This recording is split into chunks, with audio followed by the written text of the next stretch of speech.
Hello, hello, hello. It's the final Engage live stream. I'm delighted that so many of you are joining us today. You're stuck around for 2 days, maybe a whole month of Engage, and you are still here willing to share, willing to listen, and hopefully willing to chat to me as well. Welcome to the final Engage live stream. I'm Jamie Gallagher, and I'm one of the NCP's friends. Let's go with that as a title. I'm a friend of the NCCPE, and they bring me in at the Engage time to help them kind of smooth things out tech-wise, because I'm a bit of a geek. Also, I get to share this little section where we catch up on some of the stuff that we've maybe not had time to discuss during the conference, where we can relax, and maybe some of you are relaxing right now. So who is out there joining us? I'm curious. Who is doing the long course for Engage and is still with us? Maybe drink in hand, as just throwing it out there. Maybe some of our speakers are already on that. Yes, they are. I've got my diet amber, of course. If you know me, anyway. Less about me. Who's out there? Do say hello to us if you're watching today. The chat box is open. Thoughts, comments, hopes, wishes, dreams, ideas, all into the chat box all the time, including a very important question that arose in the session yesterday. I described these live streams as selection boxes of Engage, little bite-sized moments where we speak to some of the speakers and organisers of the session, and we tortured that metaphor a little further, and we were asking the speakers to choose, if they were in a selection box, what kind of chocolate would they be? So maybe that's something that you can share with us. Some of you saying hello in the chat box now. Do say hello and do tell us if you were in the selection box of public engagement. What roll or chocolate or delight would you be? Who are you? There's a question and a half for you. So I need to think of an answer myself. A chomp, because like that's the best part of a selection box, isn't it? So someone must love a chomp. They're fantastic. And just looking at the chat, alcohol-free cider. Well done. Like good choice. Sarah saying hi as well. And Mary's joining us until 5. Loads of good content to fit in before 5 anyway, Mary, so thanks for joining us. I've got tea, spiced Christmas spice. Okay. I don't, not to go too much into just me, I don't like hot drinks. They seem wrong to me.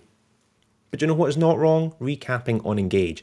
Before we get on to our speakers for today, I thought I would just share my reflections for Engage. This is partly why I describe myself as friend of NCCP, not employee of NCCP. I get to share my reflections because I am an external person and I've been to many Engages. And last year, if you joined me for the live stream, the way I was categorizing the event was something that was quite emotional, I would say. If I had to pick up one word from last year, it was emotional. I think it came at a time when we had faced a real tough year of isolation and uncertainty. And then we kind of came together and we realized there was a lot of common ground. And there was a lot of kind of power in the sharing of our experiences and our stories, and seeing our experiences reflected in the voices of others, I think was incredibly important. So I think last year was emotional. This year, and I'll put this question to my speakers in a few minutes, I think it felt different. Emotional isn't the word I'm going to use for this year. The impression I got this year, as I watched all of the sessions and all the discussions, was I think engagement is growing up.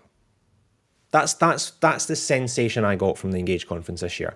I think, having been part of the engagement community for many years, there's been times when we've played at engagement and we've tried to come up with fun and inspiring activities. And that was good, and we liked doing it, and it was where engagement really started, I think. Fast forward a decade, and we've moved on, and we have grown up. And I think we're now asking ourselves difficult questions, challenging questions. This isn't us playing at engagement anymore. This is us connecting with communities. This is us challenging inequalities. This is us thinking strategically, and the whole conference about taking actions into our work as well. And I think the last plenary today really symbolized that, how this is not playtime anymore. We are doing a serious job, and we need to be uncomfortable about some of the positions that we're in and the things that we're running. We need to move forward into places of uncertainty, to question, and I love to see it. So that's my impression of Engage this year. I think it marked a real change. Engagement has grown up. That's how I saw it. I'd love to see some comments in the chat box, though, of your kind of overarching opinions of the conference. Do you agree? Is engagement growing up? Or did you take something else from it? Please do share. Troublesome teenage years. Maybe. There's still a few rebellious souls out there. The tricky second album. I'm just living for these analogies. Put more better than I ever could. Also, the selection box answers coming in as well. Marvelous Creations. I don't know that one. What's a Cadbury's Marvelous Creations, and can I have one? Right now, any chocolate sounds pretty good. Tony, so more optimism. That's really interesting. And I think it's not to do a disservice to what 2020 was. It's not to say that we weren't optimistic then, but it was obviously a really, really challenging time. And so it's nice, Tony, that you've seen some more optimism this year as well. So do continue to share your overarching opinions of the conference as well. And some of the Engage team are joining us as well with mince pies in the NCCP office. I mean, huge congratulations to all the team that are involved. Now, let's get on to our first guest tonight. You may, if you joined us for the Watermark Award, already have seen this smiling face, and too right, they should be smiling. Sarah Barnes is joining us from Queen Mary, who have just been awarded the first Platinum Award. No other university or institution has a Platinum Award yet. They were the first one to ever win a Watermark Award. Now they've upgraded to Platinum. So Sarah, first of all, congratulations. But two important questions to kick you off. Hopefully you know what they are. One is, who is Sarah Barnes, and what chocolate would you be in our selection box? I have to ask all our speakers this now. Hello, so I'm Sarah. I'm the Public Engagement Manager in the Centre for Public Engagement at Queen Mary. Chocolate-wise, I've had so long to think about this, and I don't know. What's wrong with just like a dairy milk? I like that. Oh, actually, we're not talking about our favourite, are we? We're talking more about our personality, because I've got a lot of favourites, which is basically all of them. But maybe I'm the toffee penny because it's difficult as an emotion. It's a strong choice, and I heartily approve. But also, it can just be one that you like, because if you don't like yourself, how are you going to like anyone else? To do a kind of toned down version of RuPaul. So Sarah, thank you for joining us. A Platinum Award. That is amazing. Now, we didn't really get a chance to kind of speak and unpack what that really means. So tell us, taking part in the Watermark process, it's more than just making a congratulatory video at the end of the process. What does a watermark look like when you're actually involved in it? That's a good question, actually. And for us, it's taken a little longer than we anticipated, because we did choose to pause it during the pandemic, right in the March 2020 phase of the pandemic, when we were going through the process. So it starts with collecting lots and lots of evidence. There's quite an extensive kind of submission process where you collect all these details of your reward and recognition processes, the advice and support that you offer, training, funding, all of the different things that your university does that enables high quality public engagement, along with lots of case studies as well. Once that's submitted, there's 2 site visits that the NCCP take part in. Unfortunately, we weren't able to invite Paul and Sophie physically to our campus, so they had to make do with virtual interviews. But they interviewed focus groups of our staff and students at different career stages from different faculties, lots and lots of our senior leadership team, everyone from our director of HR to our principal, Professor Colin Bailey. And then from that, we were given a report, and it was quite a chunky report, and we were all quite excited actually to kind of get into it, because there was lots of, this is where you're at, this is what you do really great at, And then there were some recommendations of these are things that you should consider maybe thinking about, areas that you could, if you had to pick something to focus on for the next 5 years, say this is what we think might be an area worth looking at. So from that, we had time to go away and to think about what we might be able to do to respond to that report. And that was quite a long process for us, the CPE team, all 4 of us, to kind of go away and think about how we could respond to that. And then we had another site visit with the NCCPE team where we kind of presented them with our hopes and dreams for public engagement at Queen Mary and our plans for the future. And then we went away and thought about it. Was that tough as well? So you get this report, and it can sometimes be tough, when you've been working in engagement for many years, to get a report to kind of say some of your weaker areas. So did you find that actually when that arrives, is it kind of like, actually this is a fantastic, useful document, or did you have to kind of battle with the kind of temptation to say, well, no, you just don't understand, actually this is fantastic? So did you feel defensive, or was it really kind of like, oh, this is a useful document? I think there's possibility sometimes. I think when you're so close to something, any constructive criticism can feel quite personal. But actually, no, for the most part, it's incredibly useful, and it's not about the Centre for Public Engagement. It's not even about any individual. It's about looking at the whole university, and this feedback is offered with the chance for you to grow and respond to that and develop your practice in the future. So I think we all really appreciated it, and it's going to be a really useful tool for the future. Well done again. And I also just wanted to kind of touch on the conference as well, because you've been to lots of different sessions, you've seen some of the unconference activity. How have you found Engage this year? Is there any kind of messages that have kind of stuck in your mind? So I thought it's been really interesting and quite energizing as well, particularly given though that we knew that this announcement was kind of coming at the end of Engage. I think one of the things that stuck out for me is there's been a lot of emphasis on not just sharing the shiny stories of success. And I've been thinking about our Watermark Award in the context of not just sharing the shiny stories of success, because that's not what achieving this watermark is to us. It's about our plan for the future and what we're going to do with it, and our opportunities to build and grow public engagement at Queen Mary. And I think when you're trying to get recognition for what you do, it's really tempting to present that shiny facade of everything's amazing. Give us an award, but actually the fact that that process is there to help you, and so then you be honest and you can get useful feedback. I think that's what's really useful. So I think this conference has reflected our watermark journey as well, which is nice.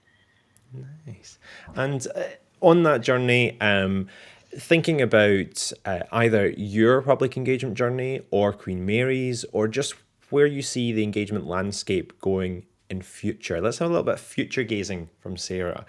What is next in the engagement agenda? Where are we going? You or the university or the engagement landscape, just to throw it the broadest possible question. What do you think are the big challenges? What are we moving towards in engagement? So personally, I'm a person that tries every possible opportunity to not think about my career. So we'll avoid that one. I liked, a lot of the sessions today have been focused on purpose and intention. And I think what you were saying at the start, that while it's great to bring passion and enthusiasm and be like, yes, I'm just going to tell loads more people about science, like that's not enough. And that's not what's going to contribute to us, improving social justice and contributing to society and making universities work for everyone. So I think it has to be more than enthusiasm and that slowing down and thinking about what you're doing and why. I think that's the point that we're getting to now. Okay, nice. So we can slow down but take it seriously. I'm getting excellent.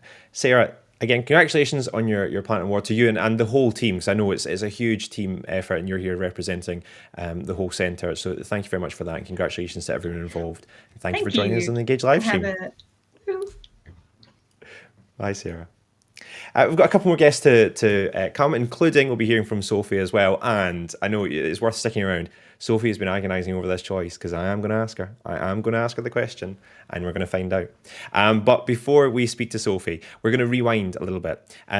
We didn't manage to speak to everyone that's involved in all of the sessions, obviously, but we did want to catch up with Smishka Jha, who was speaking in the leadership section, and she was talking about leadership not being something that necessarily comes from people in positions of power. She does a lot of work in India with women, and she has always been impressed with their leadership ability. So we did want to capture some of Shamishka's discussion on leadership from the ground up. So here's a little clip from Shamishka. So my next guest on the live stream, I managed to catch up with Shamishka Jha, who was part of the leadership panel, where we were sharing stories of leadership and what leadership means in different contexts. So Shamishka, if I just pass over to you for a second, who are you and what is it you do? Yeah, sure.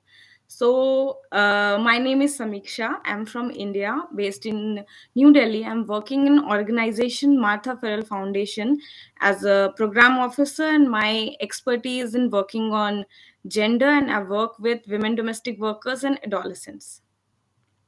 And so we were talking about leadership in the session and looking at leadership in lots of different aspects. So when we say leadership in your work context, what does leadership mean to you? Yeah, I think there's no fixed definition of leadership. So, leadership is something which we can see everywhere. In the session, I talked about leadership is about resilience, it is about solidarity, it is about holding hands. It is about to know that leadership is not only to lead or to direct, but sometimes leader is someone who is sitting just next to you. So, this is the definition of leadership for me. And I like you're saying that we've maybe traditionally thought of leadership as coming from someone in a position of power, but Yeah. actually there's a lot of real homegrown leadership. And you're drawing in some really powerful examples in the session. Yeah, of course. I was talking about women domestic workers, from whom I have learned the way, manifestation of leadership, various definition of leadership. So when I was working with them, I saw them very calm, composed in every situation. So I learned about belief in yourself, but with a calm attitude. I learned that leadership is not just about like panicking or about aggressive behavior. It is sometimes we just very politely, very calmly tackle the situation. Leadership is about trust building. So in any kind of relationship, in any kind of communication, it is very important that trust is there. If we are working with a community or working with in family or anywhere in any institution, if trust is not there, leadership will like fail. It will not surpass the situation. Yeah, I think it was such a beautiful example that you were giving us. And as I was listening to all of the speakers in the panel, I mean, you all have a very different backgrounds, different voices coming from different sectors. When you were listening to the other contributions, did you find that there were common themes that were emerging, or is leadership really depending on the sector and the situation you're in? So were you finding lots of common ground with the other speakers, or was it quite different, do you think? No, no. Yeah, of course, it was different, but it there were some commonalities, and I think it was different because everyone's perspective is different, but commonality was there, and the commonality was that everybody was saying the definition of leadership is different, and it varies from person to person, place to place, time to time, situation to situation. So I resonate with that. Thanks. And just to finish off as well, Paul had asked for an action that we would like to take away from the session, and you encouraged people to listen more. Yeah. And I was just wondering if you could just expand on that. Why is listening important in leadership? Yeah, of course. So, in a traditional model definition of leadership, we thought and we grew up thinking like leader is someone whom we listen. But the idea needs to be leader is someone who listens. If somebody listens, then I think the things become more easier. So, listening is a very powerful tool in I think listening is the most important tool in communication, in leadership, or in any form.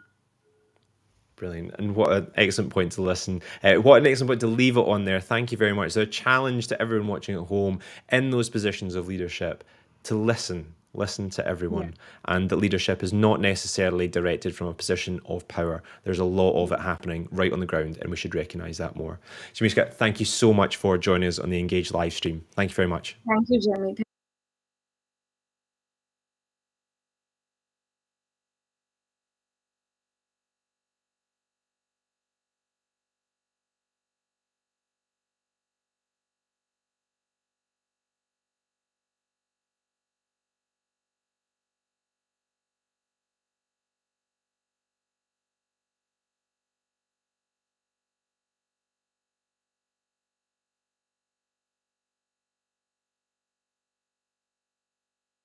You can hear me now. There we go. No one could hear me. It was a surprise. YouTube will find out in a few seconds, then people message saying we can't hear you. Thanks for the heads up. I was just giving you praise, Sophie. I was just saying wonderful, wonderful things about you, but it's now lost. It's lost to the ether. You'll need to lip read the YouTube session. There we go. Yep, there's the delay kicking in. Carl was first in. We've solved the problem. We have sound now. I was saying that Sophie, if you're joining us on the Engage live stream, needs no introduction, except a little bit of an introduction, because Sophie, I've been dying to ask you since yesterday, if you were a chocolate bar in the selection box of Engage, which you are, what chocolate bar would you be?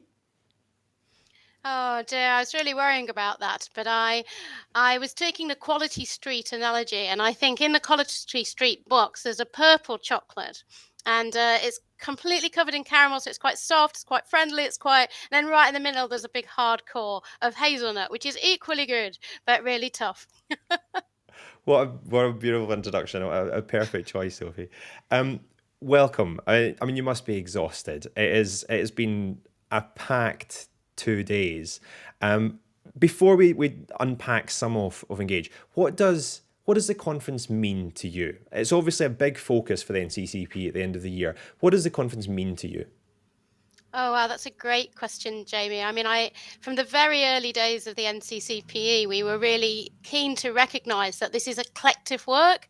And we started with an open house event. And I naively said, oh, let's make it an open house and then people can just turn up when they like. But rather unfortunately, everybody did. And then we didn't have enough room for everybody. I do remember that to my cost. But I think Engage has come to me to signify that chance for us all to come together, to learn from one another, to realign our priorities, to learn and be inspired, to be able to share some of our mistakes and our failings and what hasn't gone right, and to really listen hard to the people who come to the conference to learn together about, well, what next? What are the steps we need to be taking next to really embrace an engaged way of working that's beneficial to all involved?